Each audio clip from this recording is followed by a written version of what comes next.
Many people collect things as a hobby. My hobby is collecting hobbies. Let me share with you a few of my favorites. I think we're going to be on video. You got another 3D camera, Dad?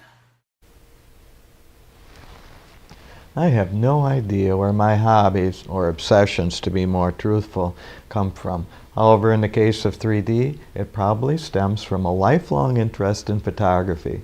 With 3D, we have a couple of challenges. The first is how to take the pictures, and the second is how to view the pictures. Taking the pictures can be most generally done with any camera using a side-by-side technique. We take a picture and move to the side a few inches and take another picture. These can be assembled on a computer with specialized software, and then with some specialized hooded lens arrangements like this, we can view 3D on either a computer screen or a television. There are other ways to take 3D pictures. There are some old film cameras. There are lenses that attach to standard new cameras. And of course, now more conveniently, we have 3D digital cameras. There are many ways to view these images. One of them is a German format. Another one is this True View format. Perhaps more favorite with the kids is this Real Master. Now, I never had these when I was a kid, but a lot of my friends did. And they're a lot of fun because there's comic book characters and cartoon characters. My favorite way of viewing these is to assemble images in a side-by-side format, print them at a Photoshop, and assemble them on a card, and then view them in a 100-year-old stereograph. This is my favorite 3D experience of all. Now, as with most hobbies, I have no idea how long it'll last, but this one has been with me for 5 years now, and in fact growing, because you're now viewing this on a 3D video camera.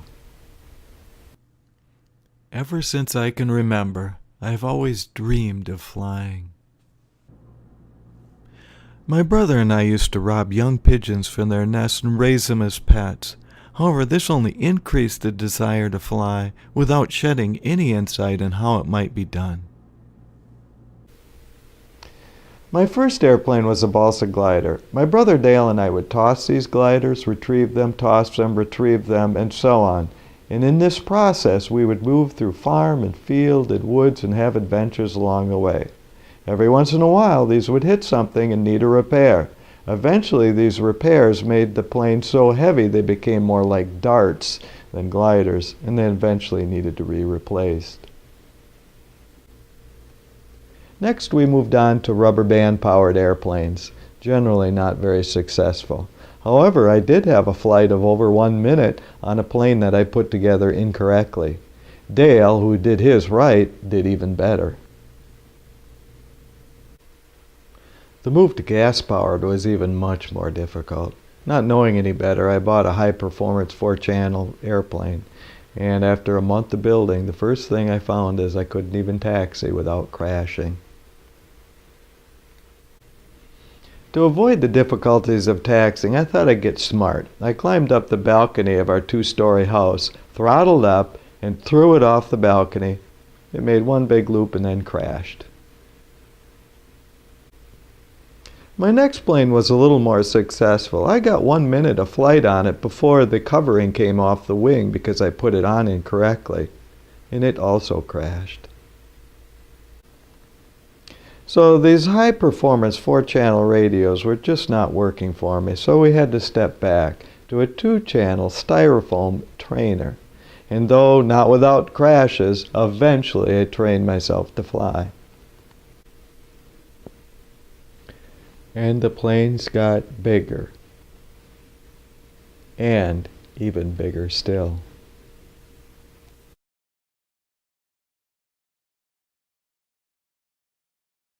Now you really got to wonder at the wisdom of somebody designing and building an experimental aircraft when he crashed nearly every model airplane he ever built. Especially since I eventually crashed this one too. But I get ahead of myself. Let's move back in time to the beginning of the story.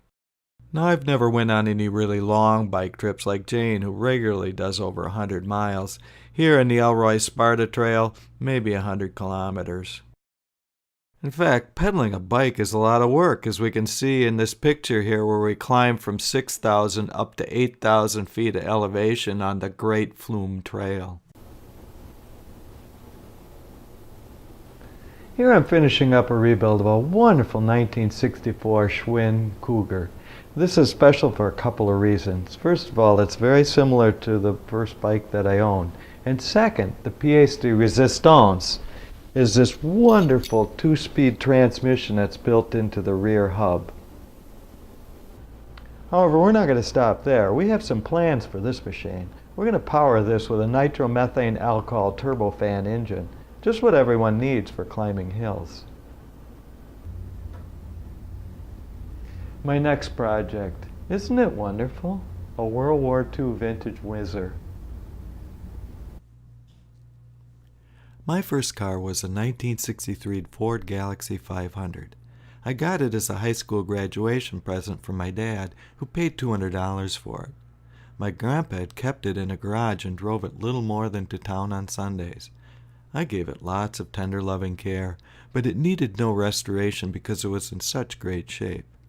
I did, however, feel the need to soup up the V8 engine. Here's a picture showing my best friend Jeff Grant on our graduation trip to the Grand Canyon. I also crashed this car too, ran it into the side of a semi-truck loaded with steel pipe. But I can explain, it wasn't my fault. When we were first dating, I wanted to impress Jane with my mechanical skills, so I replaced the broken heater fan on her old Chevy. But I hooked it up to the wrong wire, the one leading to the ignition coil. Going down the highway, she turned on the fan, and the engine stopped. Later, when she was pregnant with Zach, this car caught fire underneath her feet. With time, my mechanical skills eventually improved. In fact, we got more than 260,000 miles on our 76 Olds before it needed to be towed away.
$99. I think that's a bit generous.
love to dance, ever since I asked my first date at about the age of 10.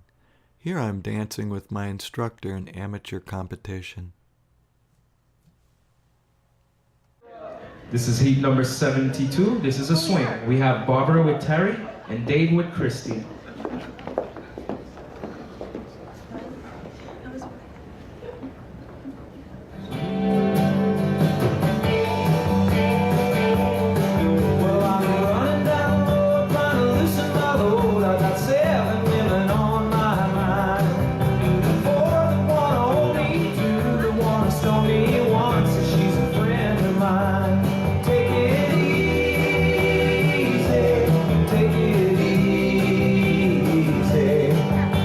The sound of your own wheels drive you crazy. Lighten up while you still can. Don't even try to understand. Just find a place to make your stand. Take it easy.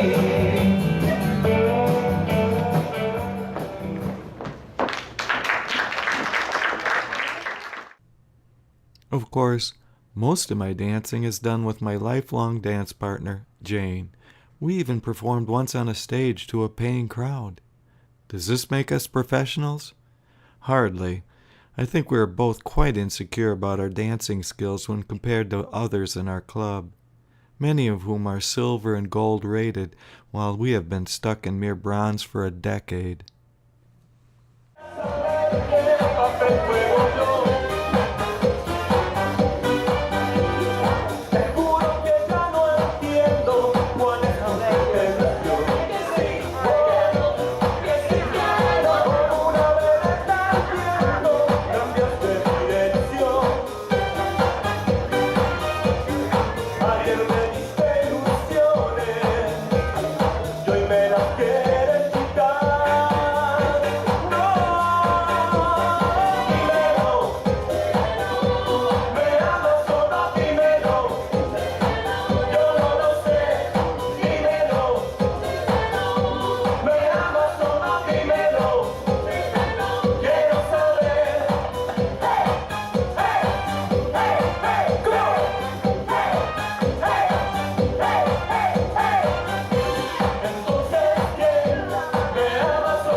Bacana.